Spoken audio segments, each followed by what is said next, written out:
গণ অভ্যুত্থানের সময় শেখ হাসিনাকে ক্ষমতায় টিকিয়ে রাখতে বৈষম্য বিরোধী ছাত্র আন্দোলনের সমন্বয়ক হাসনাত আব্দুল্লাহ অন্য সমন্বয়কদের সাথে হাতাহাতি পর্যন্ত করেছেন। এমনই বিস্ফোরক মন্তব্য করেছেন বিএনপি নেতা রাশেদ খান।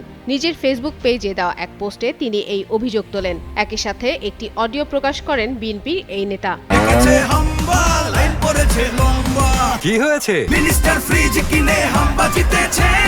মিনিস্টার ফ্রিজ কিনুন, হাম্বা জিতুন, আরো আছে আকর্ষণীয় উপহার। রাশেদ খান তার পোস্টে লেখেন, নাহিদ আসিফ ডিবিতে মাইর খাইত আর হাসনাত সার্জিস ডিবি কার্যালয়ের পুকুর পাড়ে জুস খেত। তিনি দাবি করেন, কেন তাদের জুস খাওয়ানো হতো তার প্রমাণ প্রকাশিত অডিওতে পাওয়া যাবে। বিএনপি সংসদ সদস্যদের উদ্দেশ্যে তিনি বলেন, সংসদে সে যখন বেশি কথা বলবে তখনই এই অডিওটা বেশি বেশি বাজাবেন।